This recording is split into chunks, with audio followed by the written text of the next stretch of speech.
Okay, hello students. So welcome back once again. हामी यहाँ तिमीहरूको अगाडि अझै एउटा अब नयाँ च्याप्टर फेरि च्याप्टर नम्बर 9 लिएर उपस्थित भइरहेको छौँ र हाम्रो च्याप्टर छ algebraic expressions and identities. Algebraic expressions equation त हामीले अगाडि पढिहाल्यौँ है। अल्जेब्रिक एक्सप्रेसन्स एन्ड आइडेन्टिटिज भनेर चाहिँ हाम्रो च्याप्टर नम्बर 9 छ। सो अल्जेब्रिक इक्वेसन्स जुन चाहिँ हामीले पढेको छौँ त्यही टर्म नै हो। अल्जेब्रिक इक्वेसनमा के थियो भने चाहिँ हाम्रो सपोज इक्जाम्पल 3x + 5y = 0 थियो सपोज भने चाहिँ। अब अल्जेब्रिक इक्वेसनमा हाम्रो यो इक्वालिटी साइन थियो नि त, इक्वालिटी साइन थियो प्लस उतापट्टि राइट ह्यान्ड साइडमा पनि हाम्रो एक्सप्रेसन थियो। त्यसले गर्दा यहाँ हामीले के भन्यौँ अल्जेब्रिक इक्वेसन भनेको थियो। अब यहाँ हामी के पढ्छौँ भने चाहिँ अल्जेब्रिक एक्सप्रेसन पढ्छौँ, ठिक छ। हाम्रोमा यहाँ इक्वालिटी साइन हुँदैन, मिन्स हाम्रोमा एलएचएस पार्ट मात्रै एउटा पार्ट मात्रै हुन्छ, अर्को पार्ट हाम्रो हुँदैन, अन्ली एक्सप्रेसन, ठिक छ। हाम्रोमा के हुन्छ खालि अल्जेब्रिक एक्सप्रेसन हुन्छ। यहाँ example 3x + 5y 5x² y 10xy - 7x यस्तो खालको इक्जाम्पल्सहरू हाम्रो होइन। जस्तो हाम्रो यहाँ के छैन, इक्वालिटी साइन छैन, इक्वालिटी साइन छैन हाम्रो, खालि यहाँ हाम्रो एउटा पार्टिकुलर एक्सप्रेसन छ। सो यस्तोलाई हामी के भन्छौँ भने अल्जेब्रिक एक्सप्रेसन भनेर भन्छौँ, ठिक छ। एक्सप्रेसन यहाँ फर्स्ट टर्म चाहिँ हाम्रो एक्सप्रेसन छ। सो अल्जेब्रिक एक्सप्रेसन भनेर हामी के भन्छौँ भने चाहिँ those expressions which are made up of variables and constant. भेरिएबल्सहरू मिलेर है, भेरिएबल्स कोफिसिएन्ट, भेरिएबल्ससँग आएको नम्बर कोफिसिएन्ट, अनि constant means free of variables. For example 5x + 7 13x² y - suppose 5x + 3। अब यसमा हेऱ्यो भने चाहिँ हाम्रो यो हाम्रो भेरिएबल भयो x² y, x² र yसँग आएको नम्बर हाम्रो कोफिसिएन्ट भयो होइन। यहाँ पनि 5 र x छ, x भेरिएबल भइहाल्यो, अनि 5सँग आएको नम्बर 5 छ, यो x सँग आएको नम्बर 5 छ, यो मेरो कोफिसिएन्ट भयो। अब यसमा हेऱ्यो भने +3 छ, यो 3सँग मेरो के छैन, कुनै पनि भेरिएबल छैन, दिस इज कल्ड कन्स्ट्यान्ट होइन। सो एक्सप्रेसन हामीले के बुझ्छ भने चाहिँ अल्जेब्रिक एक्सप्रेसन भन्नाले हामी के बुझ्छ भने चाहिँ त्यो एक्सप्रेसनहरू हो है जसमा हाम्रो के हुन्छ भने भेरिएबल्स हुन्छ, कोफिसिएन्ट हुन्छ, कन्स्ट्यान्ट हुन्छ, विथ 4 फन्डामेन्टल अपरेसन भन्नाले चाहिँ हाम्रो प्लस पनि हुन्छ, माइनस पनि हुन्छ, इन्टु पनि हुन्छ, डिभिजन पनि हुनसक्छ। जस्तो अब यसमा हेऱ्यो भने हाम्रो प्लस छ, यो 3 र x को बिचमा हाम्रो इन्टु छ, साइन 3 × x हो, प्लस 5 × y होइन। अब यसमा मेरो इन्टु साइन पनि छ, प्लस साइन पनि छ। अब यो एक्सप्रेसनमा हेऱ्यो भने मेरो यहाँ इन्टु 13 × x² × y हो नि त, 13 × x² × y minus 5 × x plus 3। अब यहाँ मेरो इन्टु पनि छ, माइनस पनि छ, प्लस पनि छ होइन। सो यो टर्मलाई हामी के भन्छौँ, यस्तो खालको एक्सप्रेसनलाई हामी अल्जेब्रिक एक्सप्रेसन भन्छौँ, किनभने यसमा मेरो भेरिएबल्स पनि छ, कन्स्ट्यान्ट पनि छ, मेरो कोफिसिएन्ट पनि छ, विथ 4 फन्डामेन्टल अपरेसन। अब यहाँ मेरो खालि 3टा छ, यहाँ अर्को डिभिजन पनि हुनसक्छ, /2 भनेर यसरी एउटै एक्सप्रेसनमा है, एउटै एक्सप्रेसनमा मेरो we may have that 4 fundamental operation, यो 4टा फन्डामेन्टल अपरेसन मेरो हुनसक्छ। सो यस्तोलाई हामी के भन्छौँ भने अल्जेब्रिक एक्सप्रेसन भनेर भन्छौँ। अब इक्वेसन भन्नाले अब यहीँ मैले के गरेँ =0 लगाइदिएँ भने यो मेरो इक्वेसन भइहाल्यो। यसमा मैले =0 या अरू कुनै टर्म हाल्यो भने इक्वेसन भइहाल्यो। यसमा मैले =0 होइन, if we put =0 in all this expression then it becomes equation, हाम्रो के बनिन्छ, इक्वेसन बनिन्छ। ओके, सो अल्जेब्रिक एक्सप्रेसन र अल्जेब्रिक इक्वेसनमा डिफ्रेन्सेस चाहिँ खालि के छ भने इक्वालिटी साइनले गर्दा मात्रै डिफ्रेन्सेस छ, अरू केही पनि डिफ्रेन्सेस हाम्रो छैन। सो हाम्रो यहाँ फर्स्ट टर्म थियो एक्सप्रेसन, त्यो मैले तिमीलाई भनिहालेँ। एक्सप्रेसन अल्जेब्रिक एक्सप्रेसन भन्नाले चाहिँ combination of variables, coefficient, constant होइन। कम्बिनेसन अफ भेरिएबल्सहरू भयो, कोफिसिएन्टहरू भयो, अनि कन्स्ट्यान्ट भयो, अनि 4 फन्डामेन्टल अपरेसन भइहाल्यो। सो यसलाई हामी अल्जेब्रिक एक्सप्रेसन भनेर भन्छौँ। अब अर्को छ हाम्रो यहाँ टर्म्स भन्नाले चाहिँ it is a product of factors होइन। फ्याक्टर्स फ्याक्टर भनेर चाहिँ अब सपोज 3 इन्टु एक्स भयो, 3 एउटा फ्याक्टर भयो, एक्स एउटा फ्याक्टर भयो, नम्बर भयो होइन। यो दुईटाको कम्बिनेसन हामी के भन्छौँ, टर्म्स भन्छौँ। सिङ्गल 3 मात्र हुनसक्छ मेरो, सिङ्गल एक्स मात्र हुनसक्छ, सिङ्गल वाइ मात्र हुनसक्छ मेरो, यसलाई हामी के भन्छौँ, टर्म भन्छौँ। अथवा मेरो यसमा योसँग कम्बाइन 7 इन्टु एक्स 7x यो मेरो टर्म भयो, अथवा मेरो एक्स स्क्वायर वाइ यो मेरो टर्म हो, किनभने मेरो बिचमा साइन के छ, इन्टु छ होइन। सिङ्गल टर्म, टर्म भनेको चाहिँ कम्बिनेसन अफ फ्याक्टर्स। यहाँ एउटा 7 फ्याक्टर छ, यहाँ मेरो अर्को एक्स एउटा फ्याक्टर छ। सो यो फ्याक्टर्सहरूको कम्बिनेसनलाई हामी के भन्छौँ, टर्म्स भनेर भन्छौँ। यो जुन टर्म छ, यो टर्म चाहिँ मेरो सिङ्गल पनि हुनसक्छ। यो टर्म्स चाहिँ मेरो कम्बाइन नभएर सिङ्गल पनि हुनसक्छ। अर्को मेरो छ एक्स वाइ जेड, यो पनि मेरो टर्मै हो, X into Y into Z होइन। यो X square Y square Z यो मेरो टर्मै हो, Z square. Or we may have X 25 Y 6 Z 13 for example. Suppose X to the power 25 Y to the power 6 Z to the power 13 यो पनि मेरो के हो, टर्म नै हो, किनभने मेरो यहाँ बिचमा साइन के छ, इन्टु छ। ठिक छ। सो यिनीहरूलाई चाहिँ हामी के भन्छौँ भने टर्म भनेर भन्छौँ। ओके ठिक छ। सो मेरो यहाँ टर्म आयो। अर्को छ फ्याक्टर्स। फ्याक्टर भनेको चाहिँ यो पनि 7 पनि मेरो नम्बर हो, फ्याक्टर भयो, एक्स पनि मेरो नम्बर हो, यो मेरो के हो, फ्याक्टर भयो। यो फ्याक्टर्सहरूको कम्बिनेसन हामी के भन्छौँ, टर्म्स भन्छौँ। फ्याक्टर्सहरूको कम्बिनेसनलाई हामी के भन्छौँ, टर्म्स भनेर भन्छौँ। ओके। सो 7 सिङ्गल लेख्यो भने 7 इन्टु 1 कति हुन्छ, 7 हुन्छ नि त। So 7 is also a term होइन। एक्स सिङ्गल लेख्यो भने एक्स इन्टु 1 हाउ मच, एक्सै हुन्छ। सो एक्स मेरो के भयो, टर्म भयो। यसरी चाहिँ मेरो टर्म हुनसक्छ, यिनीहरूलाई मैले टर्म भन्छु। ओके। अर्को छ मेरो यहाँनिर कोफिसियन्ट। सो कोफिसियन्ट भन्नाले हामी के भन्छौँ भने चाहिँ भेरिएबलसँग आएको नम्बर, भेरिएबलसँग जुन नम्बर आएको हुन्छ त्यसलाई हामी के भन्छौँ, कोफिसियन्ट भन्छौँ। नाउ हियर एक्सको कोफिसियन्ट के हो, 3। यहाँ वाइको कोफिसियन्ट के हो, 5। यहाँ एक्स स्क्वायर वाइको कोफिसियन्ट के हो, 5, किनभने मैले सिङ्गल एक्स स्क्वायर भन्नु सक्दिनँ, किनभने मेरो यहाँ वाइ पनि मेरो यहाँ फ्याक्टर छ र दुईटाको बिचमा साइन मेरो के छ, यहाँ इन्टु छ। सो एक्स स्क्वायर इन्टु वाइको मेरो कोफिसियन्ट मेरो 5। यहाँ मेरो एक्स इन्टु वाइको कोफिसियन्ट 10, एक्सको कोफिसियन्ट मेरो 7। कोफिसियन्ट भन्नाले हामी के भन्छौँ भने चाहिँ भेरिएबलसँग आएको नम्बरहरूलाई हामी के भन्छौँ, कोफिसियन्ट भनेर भन्छौँ। ओके। अर्को चाहिँ मेरो यहाँ कन्स्ट्यान्ट। यो वे another term, another word is called constant. हामीले यसमा सुन्छौँ अल्जेब्रामा है। Constant, constant means free of variables, variable नभएको नम्बर। जस्तै यहाँ 3 छ सिङ्गल, यसमा मेरो भेरिएबल छैन, so this is called constant. यो पनि मेरो के भयो, यहाँ 7 छ, यसमा मेरो भेरिएबल छैन, यो मेरो के भयो, कन्स्ट्यान्ट भयो। यसमा मेरो हेऱ्यो भने यहाँ मेरो यहाँ थियो रहेछ है एक्सप्रेसनमा सिङ्गल टर्म, यहाँ मेरो भेरिएबल छैन, so this is constant. Constant भन्नाले हामी के भन्छौँ भने चाहिँ फ्री अफ भेरिएबल्स भन्छौँ। ओके। सो तिमीले अल्जेब्रिक एक्सप्रेसनमा चाहिँ यो एक्सप्रेसनको मिनिङ के हो, टर्म्सको मिनिङ के हो, फ्याक्टर्स भन्नाले के बुझ्छ हामीले, कोफिसियन्ट भन्नाले के बुझ्छ, कन्स्ट्यान्ट भन्नाले के बुझ्छ, यो अर्थ अलिक तिमीलाई याद हुनुपर्छ। सो यो भिडियोलाई तिमीले घरिघरि हेऱ्यो भने बुझिहाल्छौ, दुई-तिन खेप रिपिट गरेर है। मैले एक्सप्रेसनको मिनिङ के भनेको छु, टर्म्सको मिनिङ के भनेको छु, फ्याक्टरको मिनिङ के भनेको छु, कोफिसियन्ट मैले के भनेको छु होइन। सो तिमीले यो भिडियोलाई अलिक रिपिट गरेर हेऱ्यो भने बुझिहाल्छौ। अब अर्को यहाँ हाम्रो के आउँछ भने मोनोमियल्स। मोनोमियल भनेर के भन्छ भने हामी single term, single term algebraic expression. Monomials भनेको चाहिँ single term expression. Monomials single term algebraic expression. Algebraic एक्सप्रेसनलाई हामी के भन्छौँ, मोनोमियल्स भनेर भन्छौँ। ओके।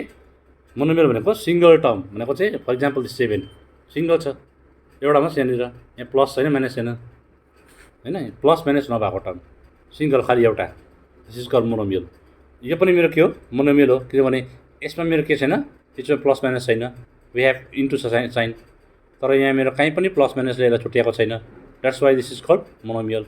यो पनि मेरो के हो, मोनोमियल, यसमा मेरो के छैन, प्लस माइनस छैन, यो पनि मेरो के हो, मोनोमियल नै हो। यो also we don't have plus or minus sign, यो पनि मेरो मोनोमियल्स हो, यहाँ कहीँ पनि मेरो प्लस माइनस छैन, मोनोमियल। यो पनि मेरो के हो मोनोमियल, यो पनि मेरो मोनोमियल हैन। तर यो के हो मेरो भन्दाखेरि here we have two terms, एउटा दुईटा, जसमा मेरो बिचमा साइन के छ यहाँ प्लस साइन छ। ओके न। सो यो मेरो के होइन मोनोमियल होइन। यो पनि मेरो मोनोमियल होइन।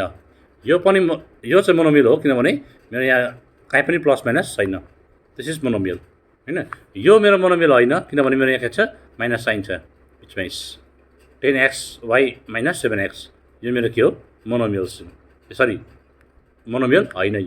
यो पनि मेरो मोनोमियल होइन, यहाँ मेरो प्लस साइन छ है। सो मोनोमियल भनेर हामी के भन्छौँ भने सिङ्गल टर्म अल्जेब्रिक एक्सप्रेसनलाई हामी के भन्छौँ मोनोमियल भन्छौँ।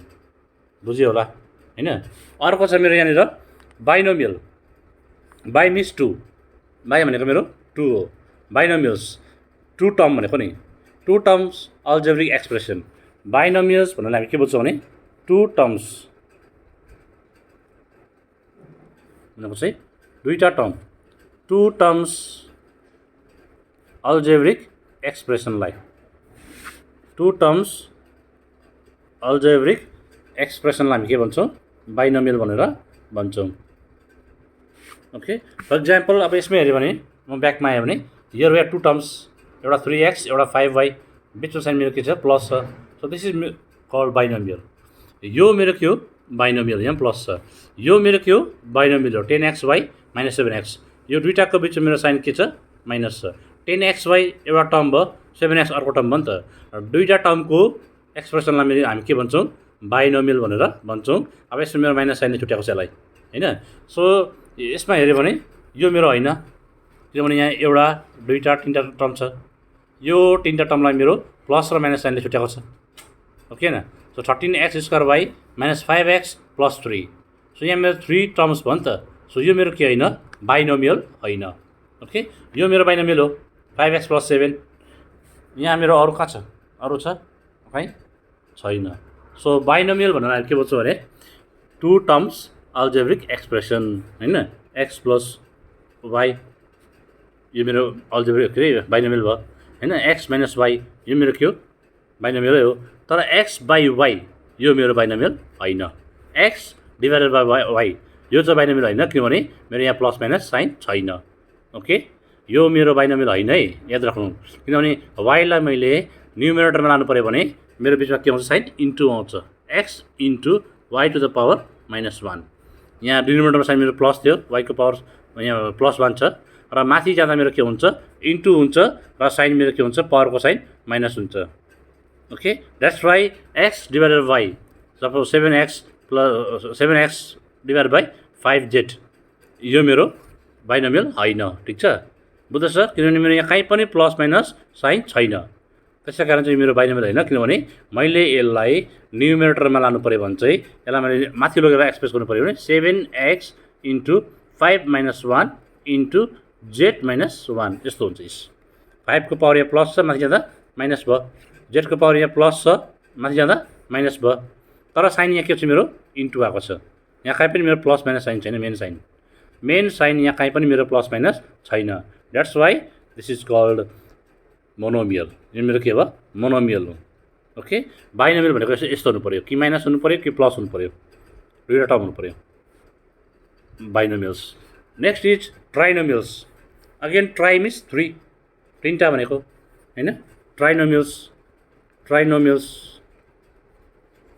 3 टर्म्स,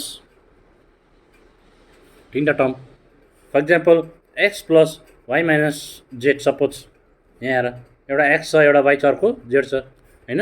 अर्को 3x minus 5y plus z, तिनवटा छ यहाँ मेरो टर्म हैन।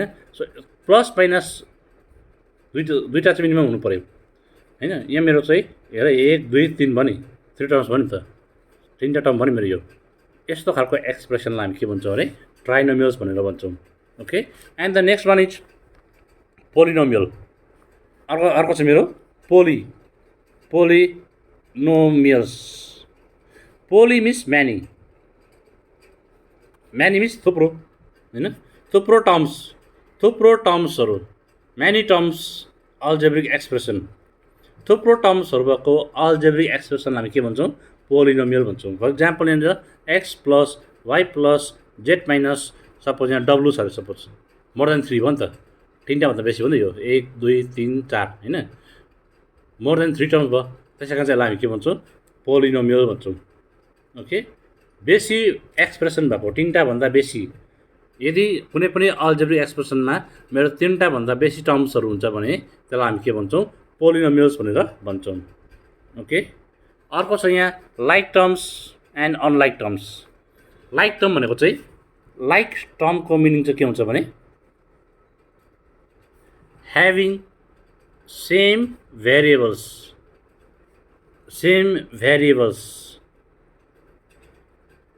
ओके, नट नम्बर नि फेरि हेर्नु नि नम्बर होइन है, नम्बर होइन, नम्बर सेम हुनु परेन, नम्बर सेम हुनु परेन, के हुनु पऱ्यो सेम चाहिँ भेरिएबल सेम हुनु पऱ्यो। त्यो टर्म्सहरूलाई हामी के भन्छौँ लाइक टर्म भन्छौँ, जसको चाहिँ के हुन्छ भेरिएबल्स चाहिँ सेम हुन्छ। Okay, having same variables. For example अब यहाँ example 7x 5x 13x 14x square y, suppose 17xy 10x 19xyz। अब यसमा मेरो लाइक टर्महरू पऱ्यो भने हेर यहाँ 7x 5x 13x र 10x के हो लाइक टर्म हो, किनभने सबैको मेरो के छ भेरिएबल सेम छ। ओके, भेरिएबल सेम छ, हामीले अगाडिको नम्बर जुन कोफिसियन्ट छ कोफिसियन्ट हेर्नु भएन, कोफिसियन्ट जेसुकै होस् तर भेरिएबल चाहिँ सेम हुनुपर्छ, त्यस्तोलाई हामी के भन्छौँ लाइक टर्म भन्छौँ। अनि अनलाइक भनेको के हो ह्याभिङ डिफ्रेन्ट भेरिएबल्स हैन। अब यसमा हेऱ्यो भने चाहिँ यो 7x 5x 13x र 10x लाइक टर्म हो, 14x square y 7xy 19xy चाहिँ के हो अनलाइक टर्म हो। दिज आर अनलाइक टर्म्स, किनभने यसमा मेरो कहीँ पनि भेरिएबल सेम छैन, यसमा x स्क्वायर y छ, यसमा x स्क्वायर छैन y छ, तर x स्क्वायर नभएकोले गर्दाखेरि यो र यो के होइन सेम होइन। त्यसरी नै यहाँ xyz छ, यहाँ xy छ, यहाँ z छैन, यहाँ मेरो यहाँ यसमा z छैन नि त, 17xy मात्र छ खालि, यसमा मेरो 19xyz छ नि त। अब यसमा मेरो z छैन, सो यो र यो मेरो के होइन लाइक टर्म्स छैन, र यो तिनटै एकअर्कामा के होइन लाइक टर्म्स होइन, they are call unlike terms. यसलाई हामी के भन्छौँ अनलाइक टर्म भन्छौँ। नम्बर जेसुकै होस्, अगाडिको कोफिसियन्ट जुन छ नम्बर छ त्यो जेसुकै होस् त्यो हाम्रो मतलब छैन, तर खालि हामीले के हेर्नु पऱ्यो भेरिएबल्सलाई हेर्नु पऱ्यो। ओके, हामीले लाइक टर्म्स र अनलाइक टर्म्स छुट्याउनु छ भने चाहिँ के गर्नुपर्छ अरे हामीले भेरिएबललाई हेर्नुपर्छ। ओके, हामीले कोफिसियन्ट हेर्नु भएन, अगाडिको नम्बर हेर्नु भएन। सो जुन तिम्रो अल्जेब्रिक एक्सप्रेसन छ, जुन यो च्याप्टर छ, यो च्याप्टर्समा तिमीले पहिला स्टार्टिङमा यही टर्म्सहरू पढ्छौ, अल्जेब्रिक एक्सप्रेसन के हो, टर्म्स के हो, फ्याक्टर के हो, कोफिसियन्ट के हो, कन्स्ट्यान्ट के हो, मोनोमियल केलाई भन्छ, बाइनोमियल केलाई भन्छ, ट्राइनोमियल केलाई भन्छ, पोलिनोमियल केलाई भन्छ, लाइक टर्म के हो, अनलाइक टर्म्स के हो हैन। सो यो कुराहरू चाहिँ तिमीहरूको फर्स्ट स्टार्टिङमा छ, तिमीले थरोली बुक्समा इन्ट्रोडक्सन पार्ट मजाले पढ्यो भने बुझिहाल्छौ है। र यो भिडियोलाई तिमीले मजाले हेरेर यसलाई बुझ्ने कोसिस गर। म तिमीले एक्सर्साइज 9.1 को तिमीले एक्सर्साइज 9.1 को 1 2 गरेर देखाऊ। ओके, यसमा तिम्रो टर्म्स कुन चाहिँ हो, कोफिसियन्ट कुन चाहिँ हो, लाइक टर्म कुन चाहिँ हो, अनलाइक टर्म कुन चाहिँ हो, बाइनोमियल कुन चाहिँ हो, मोनोमियल कुन चाहिँ हो छुट्याउनु पर्ने छ। सो तिमीले चाहिँ 9.1 को क्वेसन नम्बर 1 र 2 गरेर मलाई आज बेलुका भित्रमा बुझाउनु पर्यो। ओके, यो एक्सर्साइज 9.1 को क्वेसन नम्बर 1 र 2 तिमीले मलाई गरेर बेलुका देखाउनु पर्यो। ओके।